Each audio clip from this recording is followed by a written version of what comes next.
Hey, Big Love fam. Welcome to SuperFreq. This is a high vibe podcast, y'all, exploring all things frequencies, how they govern, form, shape our realities, and are the key to living from your full potential. It's non-woo convos about super woo shit, unpacking what I call the science of self, from body and soul literacy to the power of understanding vibration, higher consciousness, quantum physics, and spiritual psych. Let this podcast become a resource for you on your journey to self-mastery. If you're curious and ready to free your mind, unlock the body, and truly become limitless, then you're in the right place. I'm your host, Talie. This is SuperFreq, awakening for the next gen. Let's go. All right, everybody, let's dive into this week's episode. I hope everybody is doing well. I trust that we are navigating wherever we are in the world, the tensions that are arising. And maybe towards the end of the podcast, I'll give you guys a little preview as to what I'm seeing and maybe a little forecast. I know I'm definitely going to be doing a 2025 prediction podcast because it's going to be a revelatory energies coming in. But for this week, I want to answer your questions that have come in. And I've been meaning to do this podcast, another Q&A podcast for a while. They always do really well. They do sometimes better than the very focused ones that I'll have, like let's say on, narcissism or sacrifice, something like this. So keep the questions coming in and I will be happy to answer them. It actually works well for me too, this format, because it kind of keeps me even more in the now and I don't have any notes other than the questions in front of me. And that's it. So let's see, without further ado, I do want to start off by saying that the book and the focus of the book is going to be where my energy is going for the rest of the year. If you haven't already done so, please go over to Substack and subscribe. It really helps the publication out. And if it tickles your fancy to upgrade to paid, that's going to give you access to the book and it's going to give you access to the voice notes that I'm going to be offering for each chapter. I'm going to answer questions for each chapter. It's essentially a membership. It's essentially a subscription membership. Everyone has been asking for it. You guys have been asking me for something that's low entry. It doesn't get lower than this. It's cheaper than a friggin' cup of coffee. It's cheaper than your shitty, mediocre matcha. So get over there. Invest in yourself. I'm trying to figure out a way just to do an annual commitment, but Substack is not gotten back to me yet. But we'll see how it goes. Upgrade, invest in yourself. It's going to go up to like $10 in October. And the annual is going to be a little bit more, is a little bit less expensive than that. If you want to support the work, if you want to support me, if you want to invest in yourself, I'd greatly appreciate that. Love you for that. And also, you're just going to get a ton of knowledge. By the end of this stretch, we're 24 chapters. This is going to take us all the way to March. By the end of this, you will have not only shifted, you will have revelatory moments, I guarantee you. Some of you are going to absolutely love the middle of the book. You're going to feel so good by the end of it. You're going to kind of go back and reread it. And my editor was like, this book is sentient, Natalie. Like every time I reread this and I go through it, I learn something new things kind of reveal themselves to me. I mean, it's just kind of becoming this encyclopedia for life. So I'm really excited to share it with you. It's obviously very vulnerable because it's always vulnerable to share writing. And I'm also trying to kind of put into words work that has been done for a long time and then my unique twist on it.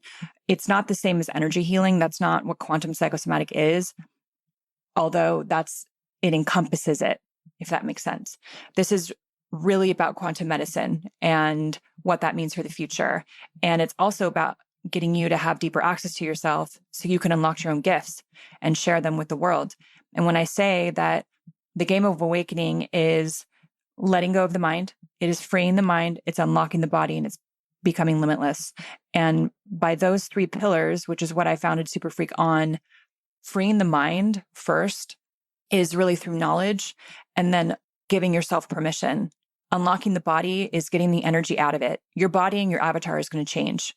So it's you constantly doing emotional inventory and not ignoring what your body is telling you. So you have to run new information through the body all the time. You clear at spirit level, and then you're constantly integrating it through the nervous system. So for me, unlocking the body is all about nervous system and body literacy, optimizing cells, constantly being in a different kind of feedback loop, if you're in a different phase of your life and you're hell bent on being plant-based like I was forever, and then realized that I was slowly dying because my hormones changed and I'm in a different stage of my life, then you might have to prioritize protein and reconcile that own internal polarity within yourself. And then you might go back to plant-based. Like I'm actually moving more back into plant-based now myself because of my body is rapidly changing and I'm doing a deeper clear out and doing a deeper heavy metal cleanse. And so I'm going to be moving more into plants and juices again. So we'll see how that goes. You just have to stay in a constant feedback loop with your body. And then becoming limitless is getting out of your own way and then maintaining that. So again, how big can you give yourself permission to take these swings that you want to take in your life? We have these big visions and then we get really overwhelmed. That's when we get stuck and we get into paralysis and we're almost like in functional freeze because we get overwhelmed by how much we feel we have to do. I know that because I like to take big swings. That limitless thing is about staying so deeply present in the moment. It's just, what can I do right now? And it's like literally getting one thing off the list, like this podcast. I just get really, really, really granular. I'm like, okay, let me record the podcast and then move on to the next thing and then the next thing and the next thing. And then it's just staying present with your dream. That's it. That's really what that means. All right. So let's get into these questions. Let me get my notes out here. Okay. First question. Talie, when you're talking about betraying oneself and the illnesses that can manifest from that, herpetic viruses, candida, and Lyme disease, which is a total scam, as you said, what do you mean by that? So I love this question. So this is the unlocking the body part. So I 100% firmly believe, and the data is also skewing this way, that everything is a symptom of something else. Alzheimer's, Lyme's disease, fibromyalgia, everything is absolutely 100% a symptom. Herpetic viruses, acne, body pain, headaches, symptom. So what I want to look at is, what is the underlying program? What is the program that is producing the emotion, okay, that's accommodating the emotion, feeling, thought, behavior, action that is creating the manifestation of this illness?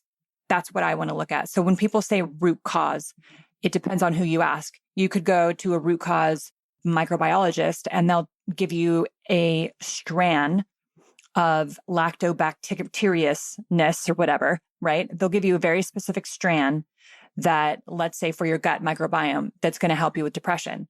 That's their specialty. That's what they're going to do, right? And it works. That is a piece of it. Or you'll go to a CBT therapist, a cognitive behavioral therapist, and they will focus specifically on an acronym that I talk about in the book called SEPTA. Sensation, emotion, perception, thought, behavior, action. This is very much how the brain indexes what's happening to you, okay, and how it indexes experiences. So they will focus on thought patterns, behavior, and then action, which is fantastic. And then you'll go to, let's say, a traditional family marriage therapist, and they'll talk about breakdowns in communication. Oh, that's fabulous. Or you'll go to an osteoporosis, and they're just going to work on bones. So this is really about an integrative approach. They'll go down to the root cause of, let's say, diet.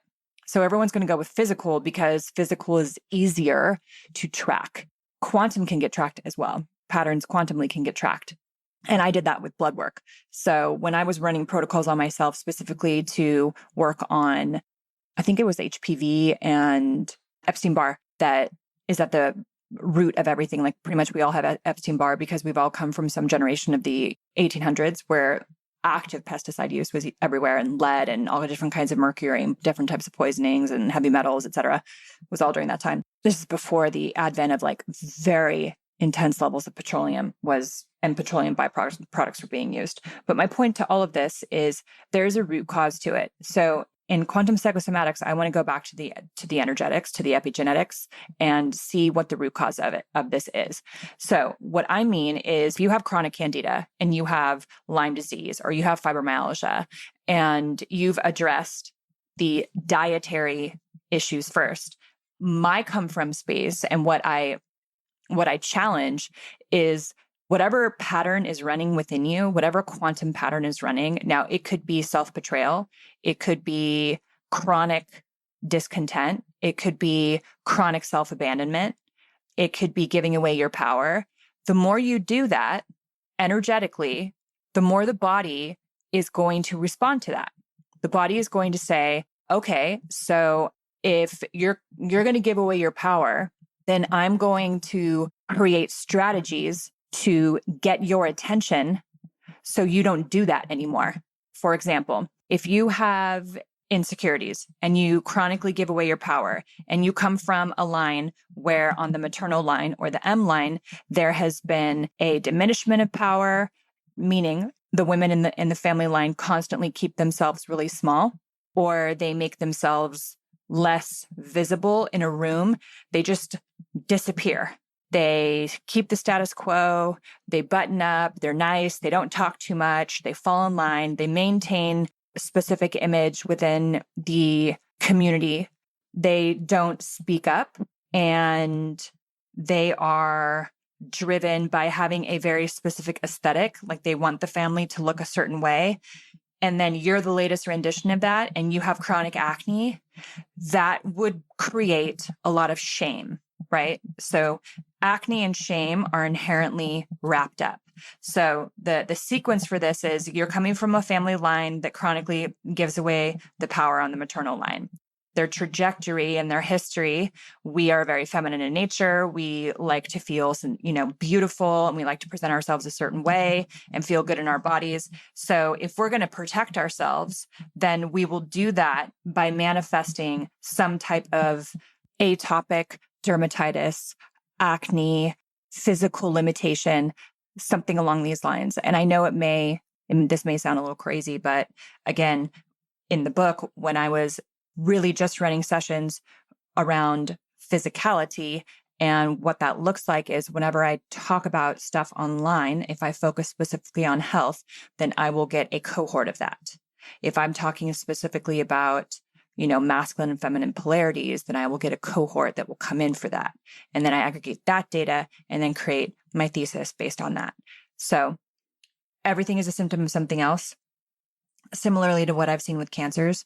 With cancers, if you come from a long line of religion, if you come from a long line of self-abandonment and self-sacrifice and martyr, then that will manifest through some type of cancer. So cancer for me is like an honorable suicide pattern, and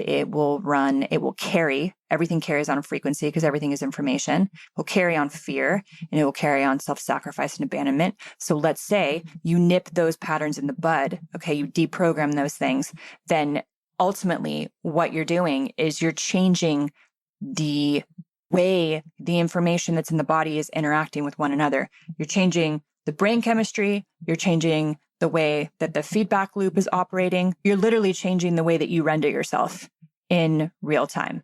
This is what is at the heart of Piazzo, which is all frequency computation. If Rife created a frequency that's able to kill cells back in the 30s, he's using frequencies to do that. In this case, it's literally just taking the frequency. You can kill this type of frequency with this level of voltage. You could use, a 667 and, or a 200,000 frequency will kill this type of virus. That's fantastic. You can actually do that physically. We already have that technology. It's just been suppressed. If you had that type of backup and you were doing the emotional psychosomatic work on it, this is bringing the subconscious to the conscious. That's below the iceberg all the way to the tip of the iceberg. And this is really what we're here to do. This is how you create sustainable generational change. Physically, you can kill cancer through frequencies. But imagine if you did both and. This is where you become multidimensional. This is multidimensional healing. So if you're not actually looking at the generational or transgenerational healing aspect of it, then these things can come back and they can materialize. This is why you see people who will have treatments for specific cancers, and then you will have reoccurrences or cancers that will come out of remission because the energetics and the emotional aspect of it hasn't been dealt with. Okay, let's go on to question number 2. I have a question that I'm struggling to verbalize. Let me see if I can do it. Assuming every version of every person exists in infinity, does our perspective shift away from a victim identity, transitioning us into a reality where these quote unquote evil families and powers of the world are no longer perceived as evil since power dynamics become more balanced. What I think this person is asking is, yes, okay, so considering everything exists, we all are in multiple timelines, every version of every possibility or opportunity is already in the field. Is there a perspective where we will shift away from the victim identity and then we basically see these evil families as not so evil? Every moment of every second of every millisecond, you're creating a new now. Essentially, you're creating a brand new sequence for where you are going to be experiencing the next thing that you want to experience. So, of course, perception is freedom because you see information differently. So my short answer is yes. My long answer is evil, not evil. It is really truly about seeing the reality for what it is and then not letting it change you, knowing that whatever we're going to be going into, as an example, through this election season and here in America, and then how that ultimately affects the entire world, and being able to hold your own center regardless. And I just bring up the political example because of its relevancy, but I want to talk about this idea of evil and then power dynamics because it's also very much in the collective right now as well.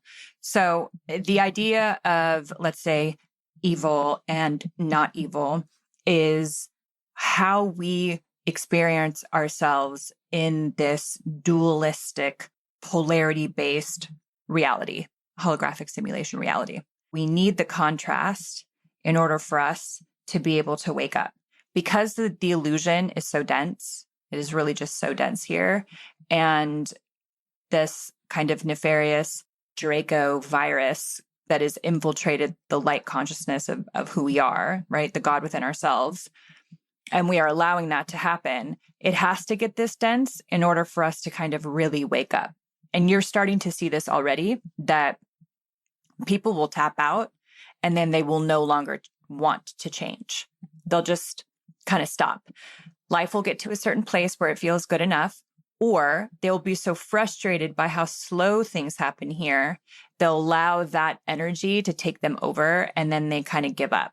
Just live life and they don't ever kind of get it until something else happens or another, manifestation of an illness will kind of come in or take over. Their body breaks down or they're forced to look at their behavior. So we don't know what we don't know, and then we don't know until we know it, kind of thing. So ignorance is bliss, kind of like the Matrix, right? But either option, red pill or blue pill, is still part of the same construct. It's still part of the same program. The idea is you're making a choice as to what path you want to go on and what you're choosing to see and experience. The more that you awaken, you don't ascend like a spiral in a hierarchy. You expand. This is like the biggest lie in this community is like you think there's all these different steps to heaven. I'm like, hate to break it to you, but you can be in a heavenly state in a very, very, very high level frequency in a second and then feel like shit a second later because it's not linear. It is a constant expansion and a contraction. And what you're trying to do as you pulse, you go infinitely in and infinitely out. You stay in a single moment of time as present as you can, and then you expand your awareness infinitely out, which is why I'm trying to teach these mechanics of space-time so much and why I integrate the physics of it so much, because it's important to synthesize all these different fields so you can expand your perspective. The more that your perception is, let's say, cultivated through this expansion, that is higher knowledge. The more you can start to integrate that into the body. And then once you integrate that knowledge, you embody that knowledge, that is truly being an embodied light being experience, is how quickly you can expand, hold that expansion, and then how little do you contract. Those pulses don't have to be these huge spiritual contractions where they're really, really painful. And then you have to go through a really long integration period. And then you can expand again, which happens a lot with when you see people do psychedelics. They have these enormous expansions and then they have to come back down to their reality. And the integration part is a fucking nightmare. And so they just keep having to do plant medicines to try to bypass the integration piece, which is where the danger comes in. But true power, which I talk about in the book, is coming from an awakened state, is being an awakened being, navigating the world, and then seeing how neutral you can be through that navigation process. So the clearing and the deprogramming process is part of the awakening journey. And I think there's a question a little bit later which I can just answer for you guys now. Like, when does it all start to get better? When does it all start to come together? For those of you who are new to the work, and let's say you've been with me since the beginning, and you've taken, a handful of classes, and you've watched me throughout this entire process with the book, and you're really starting to see the effects of the work. You, let's say, have been on this journey, the awakening journey, and getting your own education and working with different healers and psychics and whatever else, or therapies and modalities, et cetera, for 15 years. And you'll see this work and be in this work for a year. And you will look back and be like, I am so wildly, wildly different. So how did that happen? How did that compression of, let's say, years and years of work happen inside of a year's time? If you stay consistent, right, and you really start to cultivate that observer dynamic, and you really start to are actively in the process of deprogramming and reconditioning your thoughts, beliefs, and actions, and you're getting down at those deeper layers, and you're really starting to learn how to deprogram patterns for yourself, you are well on your way to being a self-sourced individual. And that's the T. That's what you want. You want to become fully self-sourced. That's full sovereignty. You do not want to outsource your power. And that's what we all have been doing. This is where self-betrayal comes in. This is where we get into guilt. This is where we build shame, because we are outsourcing our power. We are giving away our power to other things. And then we create our reality from that outsourced power. And then that thing, or whatever those things are, they let us down. And then we feel shame. And then we feel resentment. And then we become even more deeply disempowered. And we revert back to what is safe, comfortable, and known. And that is, at its heart, a major, major breakdown. This is the breakdown that we're in right now. You have people who are literally just hypnotized, and you have other people who are just so tired of paddling against the current. And I can say that the current is you first. And once you stop battling yourself, then you can observe what's happening and then take the next right indicated action. And at least that's what I've been doing for myself. I can tell you, and then I'll get into another question that came in about AI, and I'll read the question before I get into it. But I can say just my recent resets for myself. You've heard me talk about how July was one of the worst deaths I've had. July every summer is just, I have a stellium of Leo, I guess, in my whatever, ninth house of whatever. But the summers are always really hard for me. I was like, I'm the Scrooge of summer. I hate it. Get me out of here. Well, I'm going to change that narrative. I'm going to have amazing summers from here on out. But I will say this particular June, July, really July, kind of into early August, was really, really big shifts. And all of it had to do with me stepping more into who I am and being more bold with my information and putting myself out there in a different way. It is deeper state of ownership. It's absolutely required. I do not have a choice. This is 100% what I signed up for. I 100% gave away my free will to God's will a very long time ago. And this is all part of it. I had to kind of remind myself of what that mission is. I completely had to blow up anything I thought I was, anything I thought I knew, and everything that I've created. I completely had to turn it all over to the highest consciousness of myself and my own innate and perpetual intelligence, get out of my own way and kind of get back into the service and the knowledge, and just know that I would be wildly protected and wildly supported. The key to it, the caveat to all of this, is the intending for other.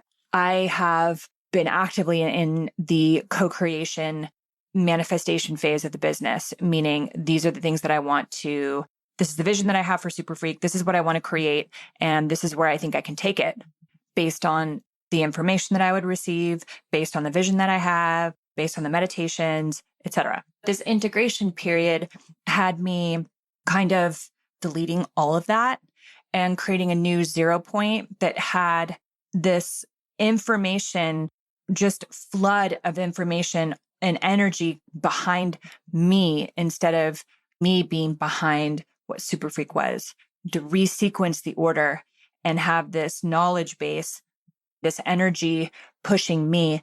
And it was so uncomfortable and I fought it and I resisted, that took me to my knees, which was humbling and amazing. And then I kind of let go, and all of this feminine energy has been flooding in. And so I've been in this different flow.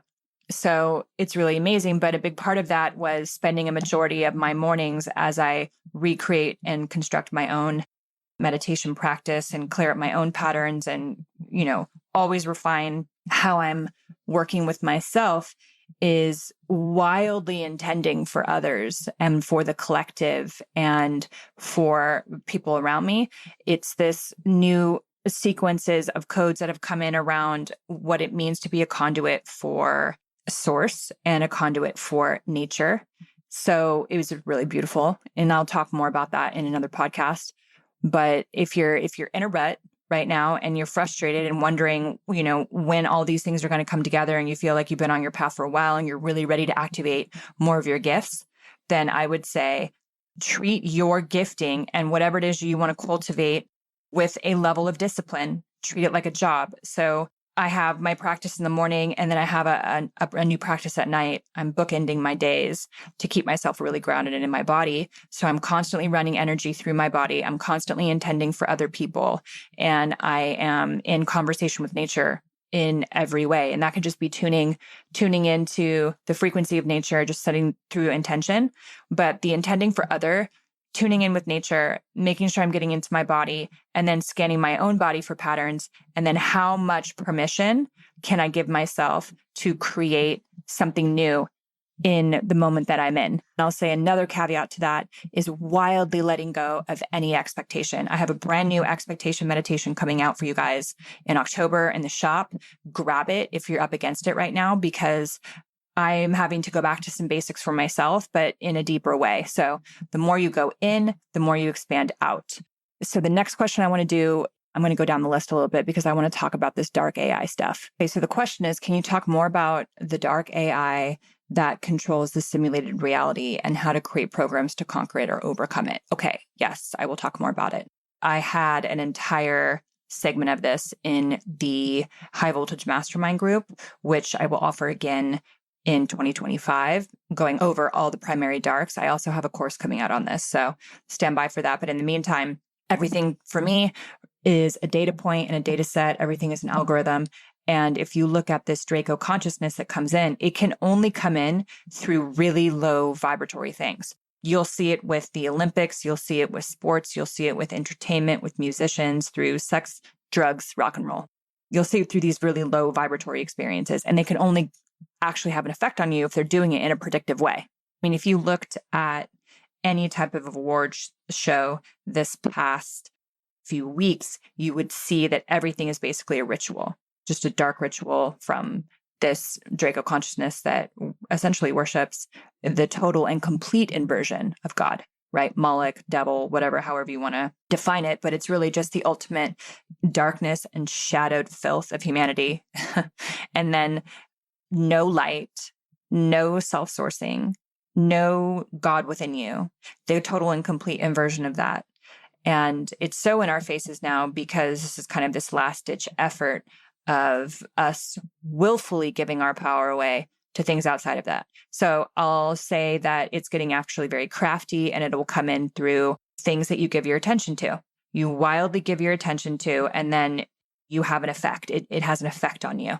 So meaning you will get angry, you will give your energy to it, you will distract yourself with outside influences and away from empowerment, sovereignty, free thought, things of that nature. The mechanics behind how they're doing it is they will carry themselves on frequencies of everything that is below 432 hertz. It will carry on that frequency. So like pay attention to the music that you're listening to, listen to the type of people who have really high level discourse online and just their energy. How do they feel? Or are they really angry? So if you look at just for example, the political landscape in America, and you look at the pundits right now, look at their energy and look how much they want to defend and they want to fight. So that fight pattern is a really low frequency. Dark AI will carry on that. It will carry in foods through biotechnology. It'll carry on in any type of vaccine that you're going to get. It's going to be in all that stuff. Because again, it's all about lowering your own vibration and taking away and hijacking your own free will in a way. But it's going to do that by a tremendous amount of fake news. fake news, false light, false information, distraction, bad foods, arrogance, similar to quantum computing that's constantly just learning and machine learning and learning on itself. Everything beyond the veil is completely and totally transparent. That's why it's really easy for very specific bloodlines to be identified and sold into really nefarious things, or overnight, or people that are seemingly discovered from some farm town, but they have a matching bloodline to have overnight success, because it's all just frequency and everyone has a frequency signature. And inside of that frequency signature has codes of information, and it's kind of like X marks the square. All you have to do is just kind of find the person who has those codes inside of them, and then make them an offer they can't refuse. And then they're just gone like that. So like I said, in quantum computing and in the all that is, the dark virus and the light all see the same stuff. So it's really easy to manipulate a population. That's why it's kind of like, how do you protect yourself against it is simply by being aware that these things are out there, and then not giving your attention to them or your power to them. Learning to take your power back in all ways. This is like multidimensional killing your contracts. So if you have had nefarious contracts in another life and you knowingly, unknowingly entered into them, you can dimensionally get yourself out of those by people who have the ability to see them, like me or other healers or whoever else. You get yourself out of these contracts at this level of it.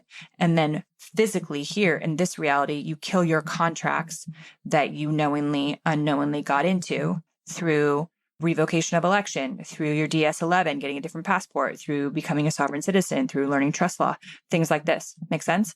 So it's multidimensional freedom. You protect yourself by creating a protocol that seems fun for you, that is something that you can stick with, and create it. Create a protocol for yourself where, let's say, you grid yourself, you create 1,000 ninja swords around your consciousness, you actively intend to deflect any interference energy that's going to come in you, and you run that type of protocol every morning and at night. Also, there are frequency meditations that you can do to clear any phantom AI that might be in the brain. I remove a lot of these. There's also these like AI flies that get in the body. I know it sounds kind of crazy, but it's true. I mean, look, we have nanotechnology already in the air and the foods that we're eating. I mean, this has like actively been proven already. So my long and short answer to this is do frequency work to remove any influence that you have right now, monitor it. And if you're not sure how to do that, in your AM, PM meditation, grab that off the shop, set the intention to clear out any dark AI influences, and then create a grid system that feels fun for you. Okay, this is where you get to activate the childlike creation and wonder within you. And you can utilize a lot of the exercises that I have through spatial referencing, through creating the grounding cord, through the slinky, through creating that matrice around you, to the plasma gel at the end of every meditation that I have you guys do to run through the nervous system. I mean, these are things that I created. And if that's going to help you create a framework for yourself, then wonderful. The thing that I'm very conscious and aware of is this is definitely all to help you create a platform for you to jump off of so you can fly, and then you create your own from here. It's not necessarily taking my way. It's taking this and utilizing it as a template, like kind of having little training wheels on the bike. And then, like I said, eventually you fly on your own and you evolve the information from there. But really, permission slip, full permission to, if operating off of that if algorithm equation, if you had a way to delete AI, dark AI in your mind, what would that look like? If you could create a protocol every morning to protect yourself with some type of grid system, what would that be like? And then sticking to it, even if you can't see, even if you don't have a knowing, even if you don't have intuition. This is literally about you moving away from the manifester, in quotes, where you like place your order and then you wait, to the co-creator of your life, like full on co-creator. Okay, so next question. If something keeps happening, is it a pattern or curse, i.e. hex, vex, witchcraft? Okay, so if terrible things keep befalling you and you kind of don't know how to get on top of it, and you've seen healers before, or you're newer to this type of work, I will say it could be a curse, hex, vex, witchcraft. It definitely could be that. And or there is this feedback loops keeps presenting itself because the bottom line or underlining program hasn't been dealt with. So here's what happens when you clear patterns. So when you clear patterns, you're clearing them at the level that either you can tolerate without blowing yourself out, and or the level that is available to everyone in that moment, including myself. I can go back as deep as I can go based on what I am permissed to do. Okay, so I have a lot of access. I mean, I'm not even going to sugarcoat that. I really, really do. Anyone who is in this work, me included, will tell you, like, there is no end. And like, the more I know, the more I feel like I don't know shit. Oh, whoa, like that was a lot. That's intense, because the collective is always learning. So it's an infinite game. The answer to your question is yes, there absolutely could be, hexes, vexes, witchcraft at play. And also the underlining pattern or program hasn't been dealt with. So if you, let's say, nixed the contract around witchcraft, let's say you just deleted that pattern multidimensionally out of your field, but you didn't deal with the pattern around giving away your power, that would be a way for you for, let's say, the nervous system, the mind, the body, for that program that's in you to create people, places, things, simulations, in order for you to be able to have the opportunity to learn that particular lesson, to deprogram that pattern. There's another question that came in as to how do you change your life with pattern recognition and frequency work? What I just went through is a really great way of explaining how this process works. So for me, everything is data. Humans are data with a soul. That's pretty much what stories are, as Brene Brown says. But since everything is data, the idea is through pattern recognition, you are popping out of the cause and effect, the causality of what we've been taught this reality is through Newtonian-based principles, and into the ideation that you are causing the effect.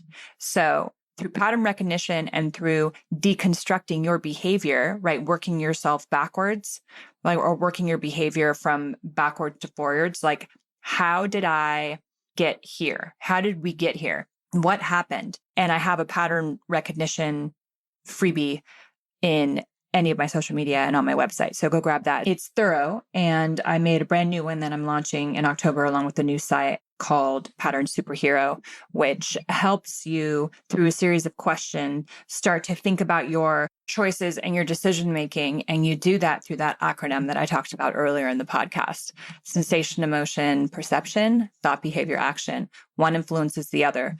Every emotion, every feeling is accommodating an underlining program. So when you start to actually think of everything as a sequence and everything as an algorithm, and that you are not your thoughts, you are not these programs that are running, they're just running in you. And the whole game is to become aware of them and deprogram them at the level of awareness that you're at, and keep going with a level of tenacity and commitment that you've maybe never experienced before, just to see how good it can get.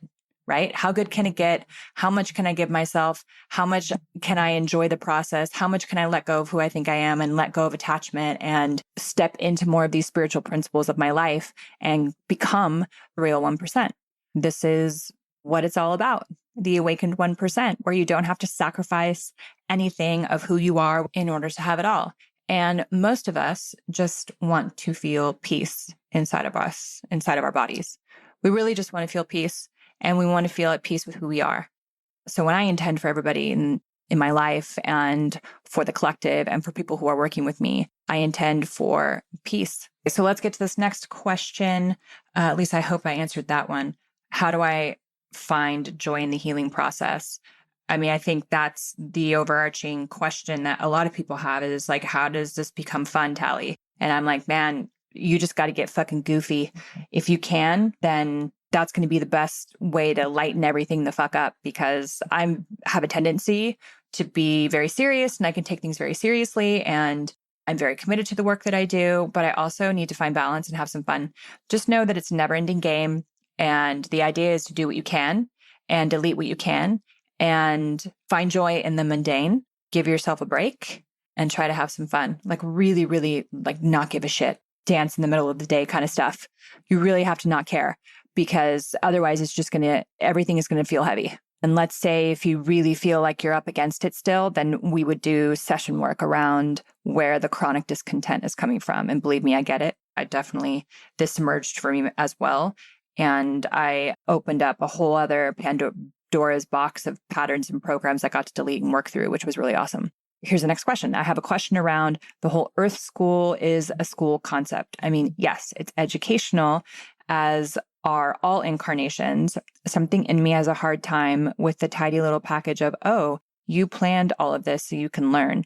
Then why are so many of us trying to remember who the fuck we are at soul level to get out of the cycle and or are here to help others remember? Is it both and versus either or? Yeah, so it's both and. And this is what I'll say about Earth School. I'll say the holographic expression of what Earth is a projection of the universe. And it's wildly important because this is the only planet that has this type of life form intelligence on it within this dimensional structure. A lot of us have volunteered to come back in and help because when you truly lose the density of the body and you are pure awareness and you're in this bubble and cocoon of just total and complete and utter acceptance, absolute utter acceptance, you feel the soul of you feels so different. And you're just love and possibility and you're all excited. And I would say a lot of us don't really feel like we get the choice. We're just cycled back in and stuck in this reincarnation loop, feedback loop, until we break out and free the mind and see the illusion of it all. I don't look at Earth per se as a school. I look at it as a game. Okay, I look at it as a game with multiple levels to move beyond, which is you. You're just moving beyond all the levels of yourself. So you're playing a game of Pokemon against yourself. That's why Earth is so unique. It's the way that the game is designed and created is ultimately for you to master yourself and transcend yourself. That's why people choose to come here. It's like ultimate mastery, graduate class level shit. It's avatar level creation shit. And once you learn it, once you get at that level, you bounce. You're just like, cool, I got the lessons. I transcended myself into operating off of the limitless ultimate creator vibe that I am. I'm out. So then enter the ascended avatars that we have that have been utilized as they're the main character energy of religions, right? The Jesus, Buddha, Muhammad's. Once you have reached this level of awareness, and it's all about samadhi, right? It's all about bliss of the mind. It's powering, it's unlocking the mind. It's moving beyond the mind. Once you reach that level and you're able to manipulate energy and create things instantly, you don't want to be in the level of density anymore. You don't have to. You've been given ultimate choice. You are creating new pathways to find source, which is ultimately finding access to yourself. Earth isn't a school for toddlers. This place is tremendously difficult to awaken from because the level of illusion that we're living inside of. And if you can get people to believe this level of, to live in this level of density and believe this level of illusion and still be able to awaken inside of all of that, that is true freedom. That is absolutely true freedom. And then you've got more option to go into different levels of multiverses and serve in a different way. So I look at it as, again, this master stroke opportunity to master self. And believe me, when you are just energy and there's no avatar to experience anything or have your patterns reflect back to you, you want to be able to have the opportunity to have a body. So would I come back here and do this again from an awakened state? Yes. Okay, moving on. How can we attract like-minded people that want to have deeper and authentic friendships? Okay, I think this is one of the biggest questions I get a lot, especially with women, because awakening is inherently kind of a lonely process.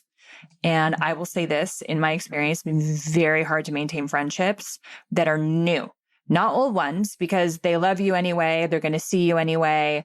They're going to track the best way that they can. And because you have all that history, you just maintain friendships and it's fine.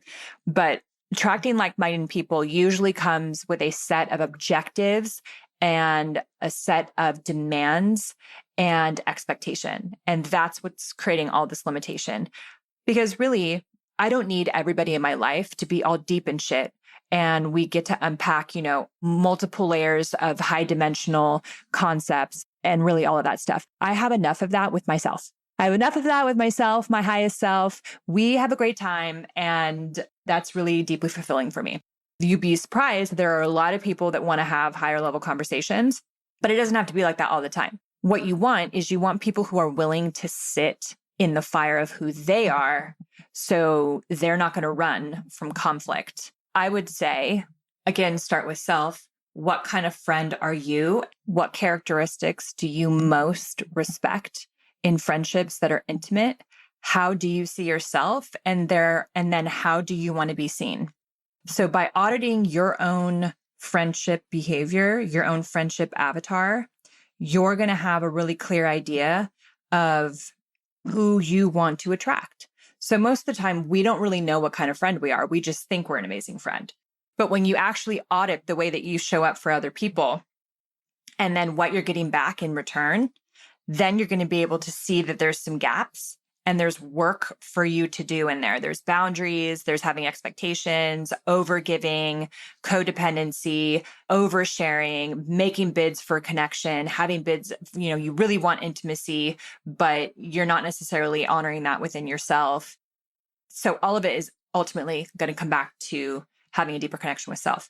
Once you're resonating at that frequency, you have to get into the action of finding or putting yourself in situations where you can connect with more people and create more friendships. So it's not like finding friends per se, but for example, with me, one of the things I do where I move to next is I will probably start some type of monthly or weekly thing, whatever that is, so I can get myself into the community and start connecting with the community. So now you have to actually get into the action of connecting with more people and putting yourself out there in that way. So whether or not that's a hiking club, whether or not that's a book club, that's whether or not that is starting or just taking an art class, going and taking a class and meeting with other people. That way you're in an instant feedback loop situation, because we can't just expect that amazing unicorn friends are going to knock on our door. That's not how this happens. But again, it all comes back to self. So audit the type of friend that you are. Okay. Audit what you are offering a friendship and how you show up for others and where your weak spots are. Your weak spots are, or let's say the last 3 or 4 friendships that are broken down, do an entire complete inventory of what happened, and you will start to see where your patterns are, because invariably there is something that you're not looking at that is causing you to have a block for people naturally coming into your life. That's pretty much the tea. The hard part is when you fall out of friendships, you just have to know that people are going to come into your life to confirm a pattern or a program to reflect where you are in this moment. They're there to catalyze you and make you and get you and help get you to that next layer of yourself, which could look like a very short period of time, a season, a reason, or a lifetime kind of vibe. There are those who are absolutely willing to evolve and grow with you. And I know at this stage of my life, I don't really need much, in terms of external friendships, but activity buddies, someone who knows how to have themselves, women who are going to be in relationship with someone else who does the same. I mean, it's kind of simple, right? But the T is always the more you have yourself, the more you're going to resonate at that frequency. And then the more people who have themselves will be attracted to it. Okay, the next one here is ways to reconnect to sexuality after SA. I'll probably do a whole other podcast on this, but I would say first, after SA, it's really, really important to work on the nervous system and specifically do somatic work and frequency work around shame. The residual, sticky, icky, gooey energy that lives in the nervous system that imprints on it is often what hinders us from being able to actually enjoy pleasure. And it's really heartbreaking. And I can speak on this personally. It wasn't until I started doing shame resilience and moving deeper into the body space that I started to really be able to move back into the pleasure zone. I'll also say that I would consider moving into self-pleasure, but self-pleasure with healing. And I'm actually going to have a guest that's coming on the show, or the podcast show, I should say, in coming months that is specifically works with trauma and then manifestation through self-pleasure. This is men and women, and then also how to do that inside of a couple. But this is going to be in 2025. So shame resilience, and then moving into self-pleasure without shame. And then eventually when you're in partnership, if you're in partnership already and you still have SA going on, then I would definitely say you've got to have some kind of individual or supplementing of frequency work, somatic work, different types of therapy, so you can actively have a go-to strategy when shame comes up or when memories come up, or you have a recall that you didn't even know happened. And then all of a sudden your body wants to lock up and freeze. That's what you want to have some solutions for, a team for. You want to have people that you can call. You want to have someone that you can work with to really start working on dislodging and deprogramming the shame in the body. But immediately, I would say focus, boom, right there on the shame, and then move into safe self-pleasure and allowing yourself to receive and have that, and then enter into partnership when safe. Can you talk about ways you can raise your vibration as you start to step into contrary action? Actually, one begets the other. The more contrary action that you take, the more you are able to hold and maintain that expansion. So that new frequency that you've tapped into and you want to be able to hold. I can't say this enough that the next indicated action, the next right action is absolutely key for you to be able to maintain vibrational frequency expansion. There's ways you can do it. I mean, you can sit and meditate all day like a bunch of Buddhists and monks and stuff like that, but I want to be in the world. As you do these meditations and as you move through these frequency work pulses and you continue to expand and get more access to yourself, et cetera, it's really, really critical to maintain like present moment and like what's right in front of you, like really right in front of you, because it's really, really fun when you start expanding into other realities to start to see versions and feel versions of yourself, to stay in the fantasy of that and to stay in the magical thinking of that. But come back into a grounded place and through grounded spirituality, just go into the next right action. While you are doing that, all right, you are absolutely fortifying and supplementing these new neural pathways and this new patterned information with like a confirm delete type of energy. You're like, nope, confirm delete. That is not me. That's who I am. And you're reaffirming it and you're shoring it up. And so the brain is going to actually start to look for that all the time. Look for that level of confirmation bias. And you kind of have to help it out a little bit, but it will start to follow you. It will start to believe it, what you believe, right? You just got to work with the brain and then ask it what you want it to look for. So look for ways that my vibration was high today. What was good today, right? Set your day up that way. Today's going to be a good day. And then at the end of it is like, show me where I kept my vibration high today, or show me what went well today. And that's how you start to kind of really work with the brain. And then the body starts to follow suit. But you maintain it by maintaining good habits, and you maintain it by confirmation bias through looking with the good, and for the good. You maintain it by intending for others, by staying in spiritual principles, and then you maintain it by maintaining the frequency work. So again, it's like anything, you got to move your body every day. And then it's that 1% change every single day, that law of commensurate average, where you just do one thing every single day. And then over a very short period of time, you look back, you're like, wow, I am really so wildly different. I mean, I can say, yeah, I think my frequency dipped here. Look how quickly I got through it. A year ago, I would have stayed in that for weeks. Another key thing would be to audit the version of you 6 months ago to who you are now, and kind of go in 6-month or 3-month chunks. Audit who you are from a very objective perspective. How have you changed? How have you grown? What patterns do you think you've done a good job at dismantling? How's your relationship with yourself? How quickly do you get off a pattern? Differently do you show up for family members? How differently do you show up for yourself? As little as like, I actually had a 3.5 second pause between reacting instead of an immediate reaction. Well, that's a lot of space. 3 seconds is a tremendous amount of time. Ask an Olympian. Right, y'all, the last couple of questions here. Can you talk about messages from guides and signs? Okay, yes. So I am not, the guides guru by any means. I have my highest innate and perpetual intelligence connection. I'm connected to pure source, and that is my guidance.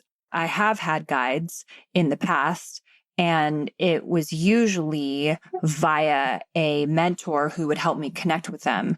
And then I would start working with them. But I've come to believe that everything is a reflection of your highest and innate perpetual intelligence, there to guide you in any kind of way. So it's you being reflected back to you through various different modalities, beings, unicorns, angels, whatever else. And the stronger your connection is with yourself, the less you need guides. I will say that I actively would look for numbers and symbols, and I would create something that would help me recognize that my guides were constantly with me. It would be a feather. It would be the color yellow or green or pink or whatever. I would just kind of ask for things that symbols, colors, numbers, anything that I would know, feel, and understand to be revealed to me at any time. It could be that I was thinking of something that morning and I asked a question, and then I would go into a bookstore and that question would be a book title. Stuff like that. In short, look for the synchronicities. Look for where you feel like you're getting a direct answer back to a question that you have. So it could be in songs. Everything is vibrating. Everything is a frequency. It could be that like a windshield wiper goes off and you know that that's your father, you know, that passed, something like that. Everything begins with answering a question against I am, right? What am I? I am X. So create and ask a question. If you could get symbols, numbers, messages from your guides and or angels or your highest self, what would that be? And what would you want to experience? And then see what shows up for you. All right, you guys, that is the hour. I hope you enjoyed this Q&A. Please make sure you ask me questions in the comments. I will always answer them eventually. In the meantime, question everything. Take care of yourself, be kind to yourself and others, and I'll see you next time. Thanks so much for listening, you guys. Please make sure to leave a review and follow the fun on social media because that's how it works in this world. In the meantime, get your freak on. I'll see you in the next session.